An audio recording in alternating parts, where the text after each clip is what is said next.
True or false? To be competitive in the Bay Area real estate market, you have to release all of your contingencies. That's what I'm going to talk about in this video, and we're going to start right now.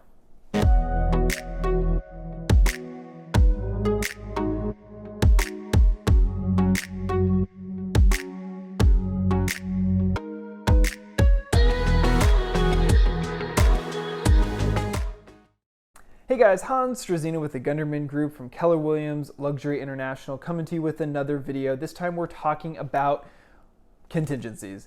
I know it's boring, a lot of people don't really care about it, it's paperwork, it's blah blah blah, all that stuff. I get it. However, if you're going to be competitive, this is a really critical thing for you to understand, and I encourage you to spend a couple of minutes with me checking out why.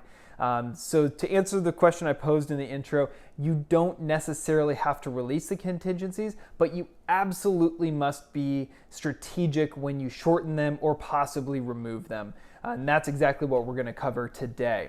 If you get value out of this video, please give it a thumbs up and subscribe to the channel, because I am going to continue to put out content just like this every single Friday. And you're not going to want to miss it. So stay tuned. Thanks in advance for the support, and let's talk about contingencies. I know it's kind of boring, but if you've made it this far, you're serious about your education on contingencies. So give me a couple more minutes and I'll make it worth your while. So the first thing you need to understand here is there are three major contingencies that we focus on in the East Bay market. We use the standard California Residential Purchase Agreement. And in that agreement, there are three standard contingencies that kind of are the overarching ones that you're going to need to focus on when writing an offer here in the East Bay. Number one is the physical investigation contingency. That gives you, the buyer, the ability to investigate, inspect, look up, due diligence on, whatever, anything that might affect the condition, the value, or the desirability of a property. Now, if that sounds really broad, that's because it is. This is the broadest of all the contingencies, and it gives you the largest scope to work from when you're actually doing diligence.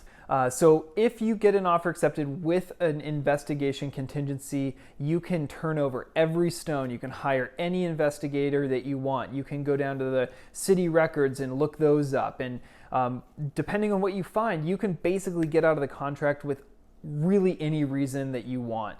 You can also use it, of course, to negotiate credits or repairs with the seller, which is why the sellers don't like them. Because when they accept your offer and it has a contingency like that, they've basically gotten out of the driver's seat and into the passenger seat, and you're now behind the wheel of their sale for as long as it's in place. So this is exactly why sellers do their investigations and inspections up front in our market.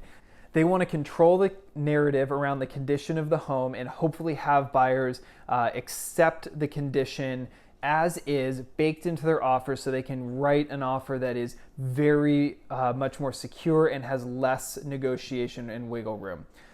So if you're considering writing an offer without a physical investigation contingency, there are ways that you can do so responsibly. Number one is, of course, reading through the disclosure packet front to back with your agent, not only looking at what is there, but often what isn't there. I've talked about this in some other videos, which I'll link to right up here, regarding what you should expect from your agent in this area. But basically you want to look at not only what was disclosed, but who disclosed it, how reputable they were there remedies that were taken, were permits pulled in the past, all that sort of stuff. And if you can build a very solid picture of the condition of this home through the eyes of reputable inspectors, as well as the seller and what they have done and what they have disclosed, you might have a case to responsibly remove that contingency. If not, it would be really irresponsible for you to write an offer without that contingency, because you might be buying a lemon, a total fixer, some issue, but you might be paying move-in ready prices. So keep that in mind as you go through your shopping experience. So coming down the list here to the second most broad is your loan contingency. Now, this has nothing to do with the investigation of the house. This has to do with your ability to secure financing to purchase the home. Obviously, if you're writing a cash offer, you don't need this. because there is no loan. But assuming you're going to be getting some kind of financing, this is something that will come into play. Now, you can definitely write terms into this that keep it very narrow and tight, meaning if I don't get an interest rate above or below 3.5%, let's say, I'm out. You can write that as a loan contingency.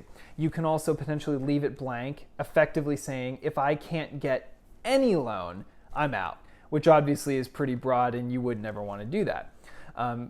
In order to be able to confidently remove this contingency, or obviously shorten it to as short as your lender possibly needs, getting yourself pre-approved is absolutely critical. That's something I talked about in one of my first-time home buyer mistake videos. I'll link to it up here. But you definitely want to get yourself pre-approved so A, you know your budget, but B, you can potentially remove your contingency around your loan, thus showing the seller that you are financially qualified and serious about closing this deal. All right, third and final contingency we're going to talk about in this video is your appraisal contingency. It's the most narrow in scope because it is talking about the appraisal specifically. So when you go get a loan, you're going to have to pay for an appraisal on the property to make sure that the value you're offering on the property is equivalent with the opinion of a third-party independent person who is going to go measure the property, make sure it's in good condition, the smoke detectors are installed, the water heater is strapped and braced, as well as the price per square foot you're paying is appropriate given all the recent sales of similar homes.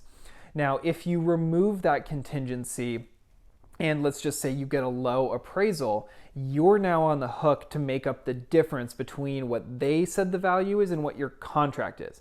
If you keep that contingency in place, you are in a position to potentially negotiate with the seller to lower the price, to split the difference, to bring in some cash and they give you some credits or what have you. There are some ways that that negotiation can go. As you can imagine, the seller wants to close the deal at the offer you wrote, not something lower because of an appraisal. So they would, of course, hope that you release that contingency. But before you do, make sure it's responsible. This is critical with you and your agent going through the market data, understanding the ins and outs of that neighborhood, what sold recently, both on and off market, as well as what supports your value on a price per square foot basis and then what hurts it. There are a number of houses, especially now in this new market of the COVID market that we're in, that are going to start seeing appraisal issues because banks and appraisers are being conservative. Prices are subtly coming flat or in some areas going down just a touch. And it's something you really need to make sure you're very comfortable of because you could very easily find yourself in an appraisal issue, and if you don't have the contingency to protect you, you now have to come up with the cash difference. So there's a broad overview of the three contingencies: physical inspection, loan, appraisal. Remember, if you're talking to your agent, have a very sober and frank conversation about these and only remove them when it's responsible. You don't want to do it just to be competitive because, again, you may be buying some problem. You may end up finding yourself in an escrow where you have to bring in $50,000 if you didn't do all your diligence and remove them responsibly up front. If you want to have a further conversation, my phone number is down in the description as well as my email. You can reach out. I am more than happy to go deeper on this for you and help you understand these at a really core level because it is crucial to understand the levers that you can pull on here to both protect you as the buyer but also make your offer more competitive when it's appropriate. I hope you guys got some value out of this video. If you did, please give it a thumbs up and subscribe to the channel because I am going to continue to put out weekly content on Friday just like this, and you're not going to want to miss it. So stay tuned for more, and I'm going to sign off. So this is Hans Struzyna with the Gunderman Group at Keller Williams Luxury International, signing off for now. See you guys on the next one.